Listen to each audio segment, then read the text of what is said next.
Hey guys, how's it going? Slade here. I want to thank you, welcome you to your second video lesson, and thank you for watching. I hope you enjoyed the first one, and I hope that you are practicing a lot, doing a lot of singing, what you hear, any melodies in your head, stuff on the radio, whatever it may be. But it's just a really, really good thing to do, and it's something you can continue to do as long as you please. But it will always help you, and it will always enhance, I think, your appreciation of music and your love and passion for it too. In today's lesson, what we're going to talk about, like I said, is rhythm, and we're going to do a couple things. I'm going to give you three, we call them exercises, that you can use, put to use immediately, and what they'll be designed to do is to sharpen your sense of rhythm and to also give you a good sense of what a pulse is and how rhythm and pulse are interconnected. Before we go into that, though, what I want to do is dispel a couple of myths that some people have about learning music. And they're questions I get asked a lot when I tell people that I teach music, I teach guitar, I teach piano or something.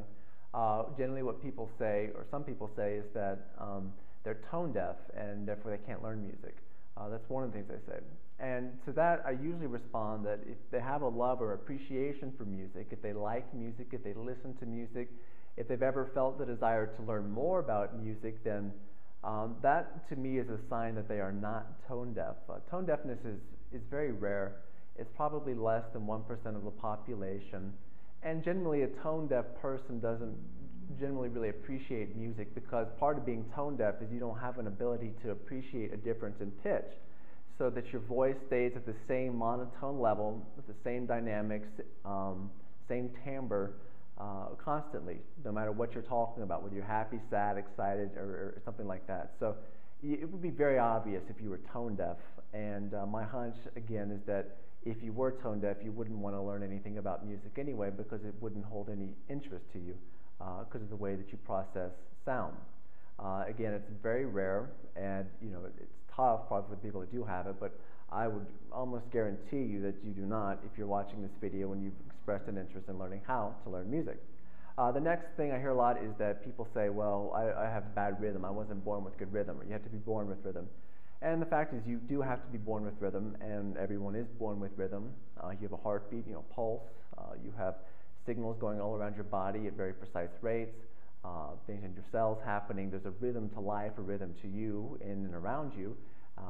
That may sound airy-fairy or something, but it's actually true, and there's not anything you can do about it. So you've got rhythm, you need rhythm to survive, and so therefore it's intrinsically bound up in your DNA, and you have rhythm if that's what you're worried about. What we're going to do today is we're going to talk about why some people don't think they don't have rhythm, and that has to do with the way they practice rhythm, or maybe the way they don't practice rhythm, and focus on other elements of music. And the first exercise I'm going to teach you that's going to help remedy that, again, you may not be, people suffer this, to different degrees, but rhythm is an important, essential element in music. It's as important as pitch, which are the notes that you play, and it's hard to really imagine music without rhythm in it, although you can have music without pitch, and you can have some music without rhythm, certain chants and things like that. It's just completely important, and probably the first music that was ever composed was a combination of voice, vocal skills, and using your voice to sing or make sounds, and then to beat out rhythms either with your hands or using animal bones or something like that. The point being, of course, that it's always been there with music, and it's always been with us as humans, and you can't really avoid it. You do have it. It's just how you develop it and how you use it that in a musical sense that will determine how far you can go with music, because the better your rhythm is, the easier it is for you to learn new songs, and that goes with playing by ear or doing anything with music. So the first exercise, let's go ahead and jump into that now. The first exercise, you see I'm sitting at a piano, and that's because I have a metronome embedded in the piano, and we're going to use that metronome. I'm going to turn it on to 60 beats per minute, and turn it down for now. What I'm going to do is I'm going to clap along to it, and I'm going to attempt to clap on top of every click. So every time there's a click, you should hear a clap as well, and the objective, the goal is to get to the point where you hear one sound. You don't hear a clap and then a click, or a click and then a clap. You just hear the metronome and the clap come down together. It's just one simultaneous sound, and it sounds very distinctive compared to the other two. possibilities. So we'll listen for that. I'll do my best to get it right on top so you can hear what it sounds like. But again, all I'm doing is clapping along with every click of the metronome at 60 beats per minute in this case. Okay, hopefully you can hear that clearly. So we listen to it. You can tap your foot along if you like to do that. We want to hear it. We want to get used to it. We want to let our brain kind of start to predict when it's gonna click. Take a breath, and when you're ready, you just start clapping.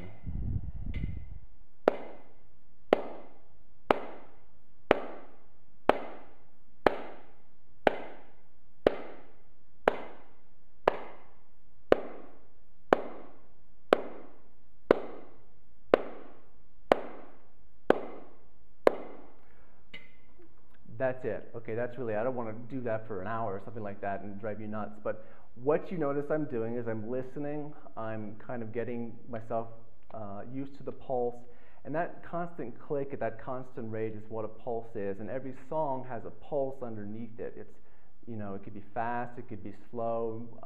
It generally describes the tempo of the song. Are we going to rush through this like click, click, click, click, click, or is it going to be a slower one like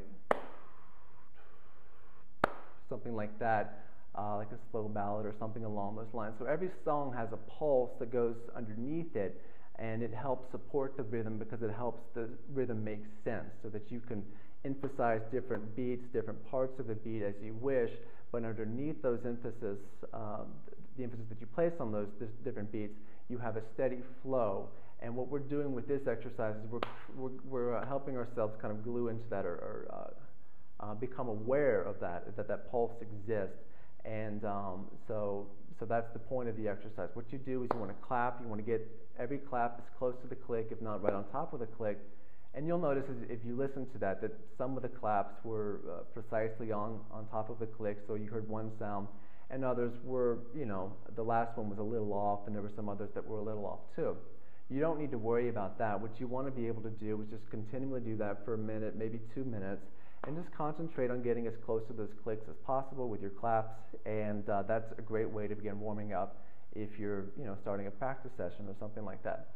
The next thing I'm going to teach you is, we'll do this one first, is putting beats into groups. Okay, so groups of 4.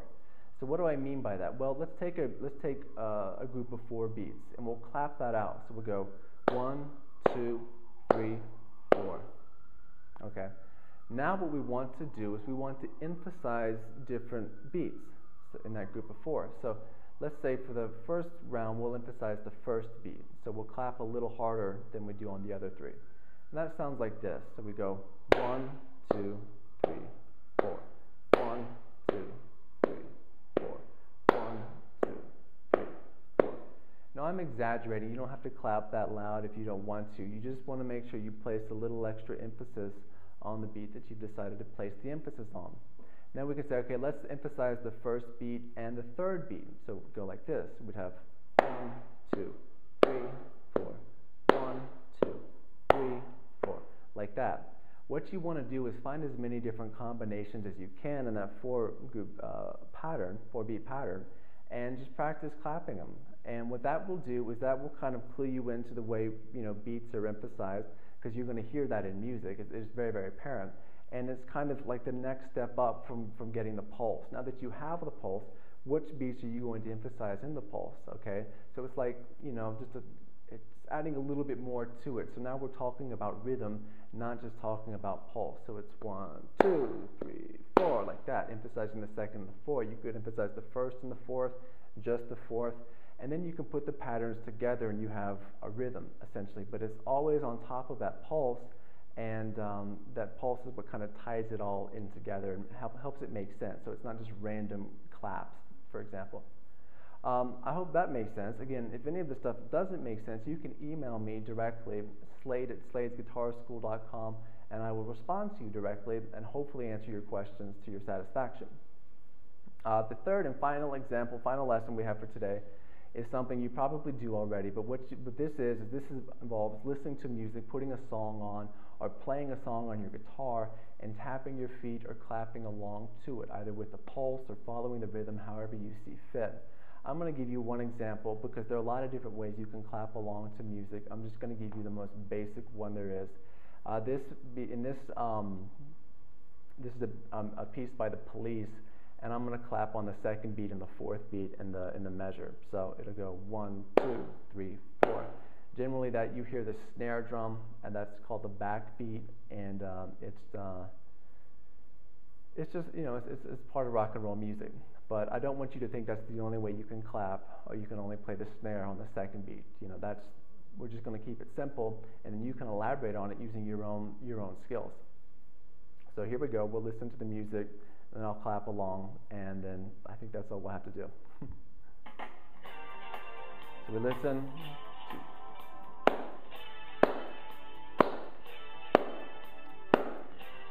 You can clap on one beat and tap your foot with the other beat, or however you see fit.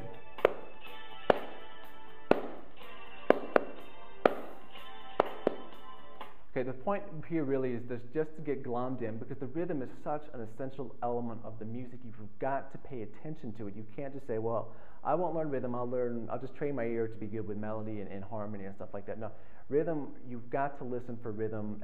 Well, Police are a great example. They have a brilliant rhythm section. Rush and a lot of other bands do too. But the point about doing that is to clap along and get glued into the pulse and get glued in, you know, to the rhythm as well. And then you can start to clap around. You know, you can clap 1, 2, however you see fit. Just make sure you're listening to the sounds you're making and making sure they match and sound good to you. Again, people say, well, what if I don't know? I can't. Well, the more you listen to it, the more it will just be self-evident. It'll be completely obvious to you if you're making a sound you like or don't like, because you get to make your own subjective decision. And you know, the music, it just sounds like it sounds. So the sounds are all available for everyone to hear. It's just a question of whether you're listening and how closely you're listening. Anyway, that's all I have for you today. Again, I hope that's helpful. And I will remind you too that if you're playing along, tapping along, a good pulse is a really great idea. And it's something that, again, makes guitar, because you know, music is physical as well as it is mental and listening and a little visual too. So you want to engage all of your senses, and tapping is a great way to do that, and rhythm really is just purely physical.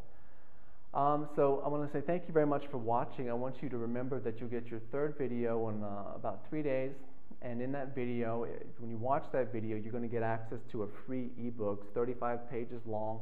And it's a great introduction for beginners to guitar. It will cover everything from the parts of the guitar to chords and scales.